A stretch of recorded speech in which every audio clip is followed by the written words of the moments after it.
Les damos la bienvenida a nuestro podcast Nuevas Formas de Ser Familia. Nosotras somos Nubia Porras, Daisy León y Marixa Forero. El día de hoy tendremos nuestro episodio entre la biología y la ley. Durante estos primeros minutos, yo, Marixa Forero, les estaré acompañando para desglosar una realidad que muchas veces permanece oculta tras los contratos de confidencialidad y los deseos de maternidad y paternidad de muchas parejas, el complejo mundo de las técnicas humanas de reproducción asistida en Colombia y el costo humano que esto conlleva.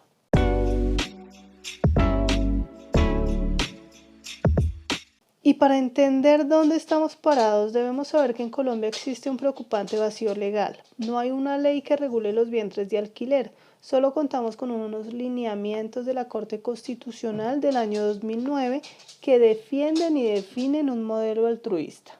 Sin embargo, la realidad es otra. Se ha gestado un mercado donde la desigualdad social es el motor principal para que las mujeres tomen este tipo de decisiones, lo que claramente genera riesgos jurídicos inmensos para los niños y niñas. Bajo la luz de la sentencia T232 de 2024, vemos que el mayor riesgo es el limbo en la filiación del menor de edad. Legalmente, la gestante suele parecer como la madre ante el registro civil de nacimiento, aunque no tenga vínculo genético con el bebé, lo que obliga a procesos de impugnación de la maternidad que son lentos y tortuosos.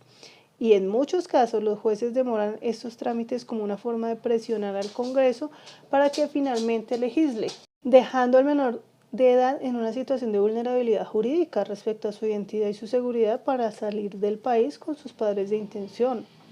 Pero para ponerle rostro a estas cifras, hablemos de Elena. Elena es una mujer de 32 años que reside en las afueras de Bogotá.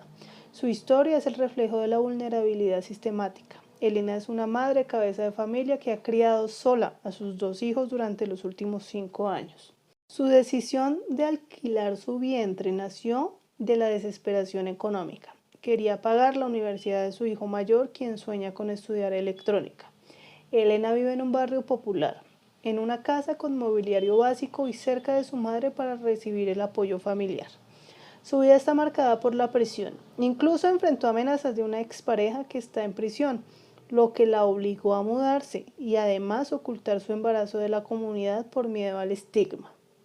Viendo su panorama marcado por las necesidades y las ganas de cumplirle el sueño a su hijo, buscó alternativas, pero no llegó a una clínica por publicidad directa o por casualidad, sino que a través de una reclutadora que encontró en redes, realmente una ex gestante que le pintó el proceso como un beneficio económico. Ella tomó la decisión e inició el proceso. Elena pasó por un filtro riguroso de la clínica, donde recibió visitas de una trabajadora social para verificar si su vivienda era digna. Y si revisamos este término, digno, ya marca una vulneración desde el inicio, como si la pobreza pudiera convertir su hogar, el mismo hogar donde ha criado a sus 2 hijos con esfuerzo, en un espacio insuficiente, no apto o no válido. Era casi como si por no tener recursos, su vida y su casa necesitaran ser evaluadas, aprobadas o descartadas. Una forma silenciosa de decirle que su valor como gestante dependía de cumplir con estándares ajenos y no de su propia autonomía o su dignidad como mujer. Además, revisaron sus antecedentes judiciales, le realizaron pruebas médicas y psicológicas, donde, según confiesa Elena, tuvo que mentir un poco para ser aceptada.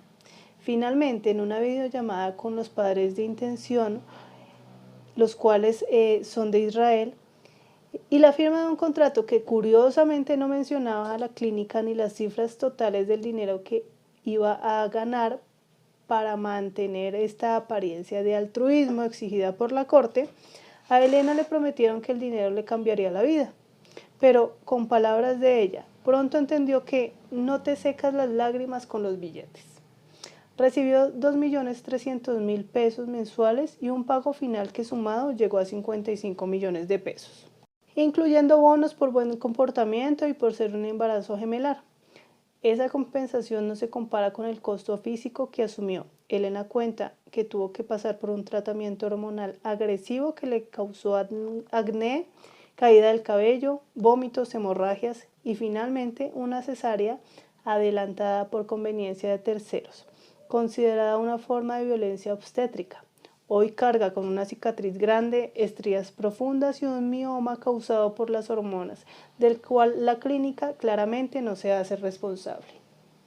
Pero por si fuera poco, su parte emocional también se vio intervenida, pues tuvo que vivir un duelo desautorizado, obligada a no vincularse con los bebés y a no mostrar dolor para no arriesgar su pago final. Tras el parto, la clínica dejó de acompañarla en todo sentido y hasta le suspendió su seguro de salud. La presión continuó cuando la abogada le pidió mentir ante un juez, declarando que el proceso fue altruista y sin interés económico. Hoy, Elena se arrepiente profundamente. Sabe que si algo le hubiera pasado, ningún dinero habría reemplazado a una madre para sus hijos. Y claramente, esta es la cruda realidad de muchas mujeres en nuestro país. Pero ahora le damos paso a la trabajadora social Daisy León, quien nos va a hablar de la situación de los derechos de las mujeres que son contratadas para ser gestantes en un vientre de alquiler.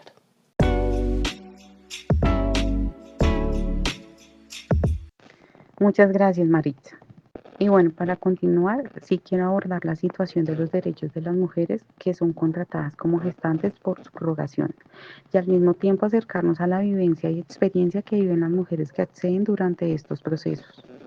En Colombia existe un vacío en la regulación de esta práctica, lo que genera diferentes retos para la protección de las mujeres gestantes. Y quiero resaltar los derechos más fundamentales que se deben considerar a tener en cuenta en esta práctica y son la dignidad, la autonomía, la salud física y emocional, la seguridad social y el derecho a recibir información clara y suficiente antes de tomar una decisión. Para hablar de esto, continuamos como referencia con el caso de Elena. Su historia nos permite comprender que detrás de un contrato de gestación subrogada también existe una mujer con una historia familiar, unas necesidades y unas condiciones particulares que también deben ser tenidas en cuenta. En el caso de Elena, por ejemplo, su principal motivación fue económica. Quería conseguir recursos para apoyar a su hijo. Y aquí surge una pregunta importante. ¿Qué tan libre es una decisión cuando está atravesada por una necesidad económica? Esto no significa desconocer la capacidad de ella para decidir, sino reconocer que para hablar realmente de autonomía se necesitan condiciones que permitan tomar decisiones informadas y conscientes. Aquí encontramos varios aspectos importantes y uno de ellos es el derecho a la información. Elena cuenta que antes de iniciar el proceso tuvo valoraciones médicas y psicológicas, pero posteriormente manifestó que no conocía completamente los riesgos que podía enfrentar durante el proceso. Su experiencia también evidencia algunas dificultades durante el proceso. Tuvo que recibir tratamientos hormonales, un embarazo gemelar y posteriormente presentó afectaciones en salud. Además manifestó que psicológicamente lo pasó muy mal y que necesitaba acompañamiento para ella y sus hijos después del proceso. Adicional, tuvo dificultades relacionadas con la continuidad de su atención a salud después de finalizar el contrato o el embarazo. Y en cuanto a la experiencia de las mujeres que viven estos procesos, es importante entender que no todas lo viven de la misma manera. Y esta práctica puede quizás representar una oportunidad económica para ellas, pero posterior al proceso también puede generar consecuencias físicas, emocionales, familiares y sociales. En el caso de Elena, el dinero finalmente no fue suficiente para alcanzar el objetivo que tenía y esto la llevó a realizar un segundo proceso. Después de todo lo vivido, ella manifestó arrepentimiento y decidió no volver a ser gestante por subrogación. Creo que una de las principales reflexiones es que cuando hablamos de gestación subrogada no podemos quedarnos solamente con la idea de un contrato, un pago o el deseo de tener una familia, de tener hijos, sino también tenemos que mirar a la mujer que está detrás de este proceso. Una mujer que tiene una historia, una familia, necesidades económicas, derechos emocionales y en algunos casos consecuencias que pueden permanecer mucho tiempo después de terminar el embarazo. Por eso considero que hablar de los derechos de estas mujeres implica reconocerlas no solamente como participantes de un contrato, sino como sujetos de derechos. Debemos preguntarnos qué información reciben, qué garantías tienen y qué acompañamiento se les brinda y qué ocurre con ellas cuando termina el proceso. En este punto también considero importante hablar de la necesidad de una regulación clara en Colombia. Más allá de estar a favor o en contra de la gestación subrogada, es fundamental que existan garantías que protejan a las mujeres durante todo el proceso y también después de finalizarlo, porque los derechos no deberían terminar cuando termina el embarazo o cuando se cumple con el contrato, Si una mujer presenta consecuencias físicas o emocionales posteriormente, debería contar con mecanismos claros de atención, seguimiento y protección. El caso de Elena justamente nos muestra por qué es necesario pensar en un acompañamiento que no se limite al momento de la gestación, sino que contemple también las posibles secuelas y las condiciones en las que queda la mujer después del proceso y su familia. Y justamente la experiencia de Elena nos invita a mirar la gestación subrogada desde una perspectiva más amplia, porque en estos procesos no solamente están involucrados los derechos de la mujer gestante, sino también los de los niños y niñas y los de las familias. Para continuar con este análisis y profundizar en cuáles son esos derechos, le doy paso a mi compañera Milena.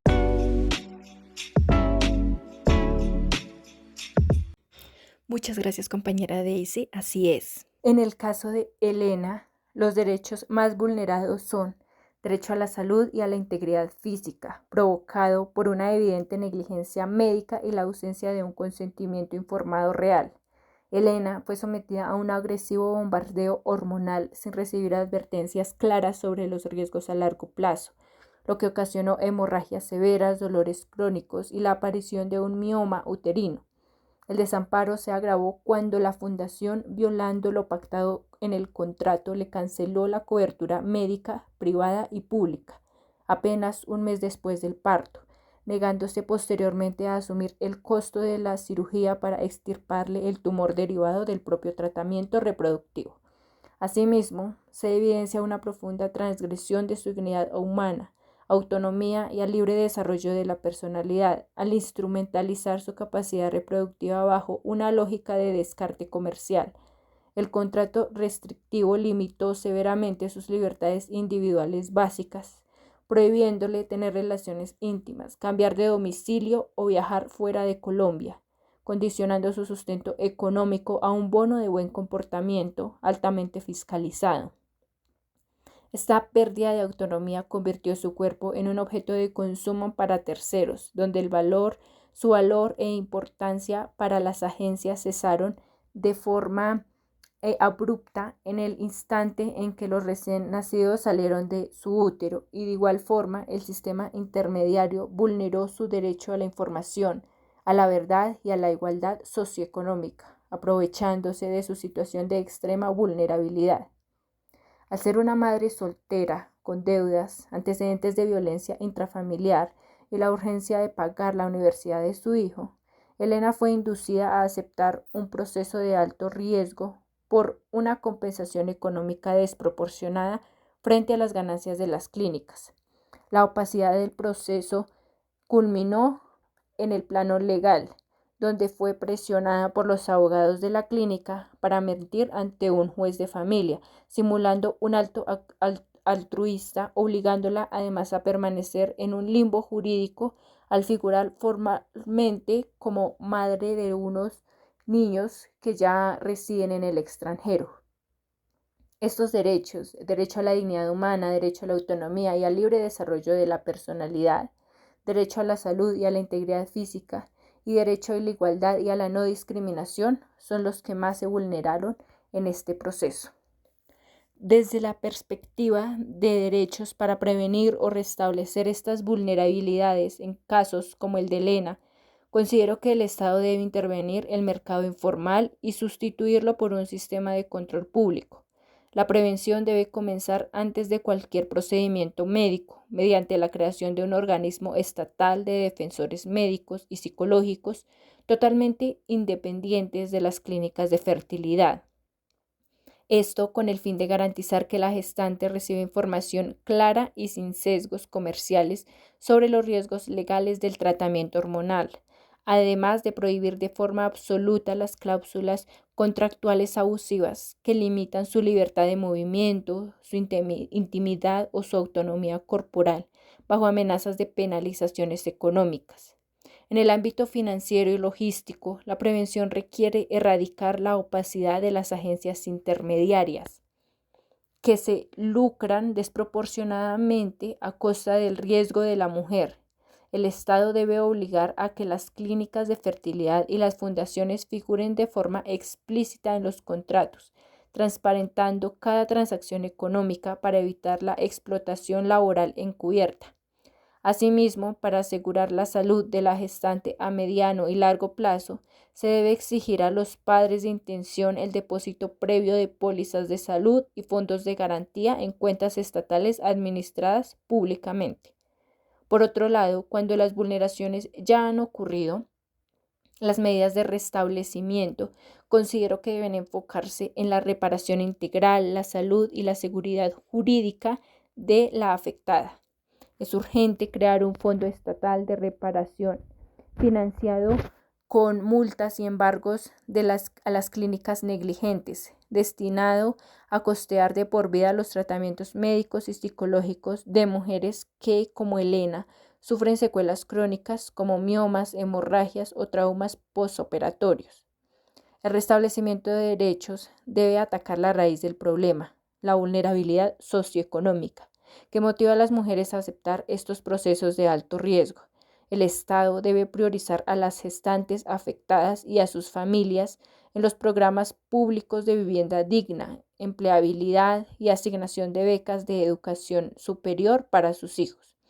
Pues al garantizar ingresos estables y acceso a la educación por vías institucionales, se restituye la dignidad socioeconómica de la mujer y se elimina la necesidad de que deba someterse a nuevos procesos de subrogación por desesperación económica o presión familiar, cerrando así el ciclo de explotación reproductiva.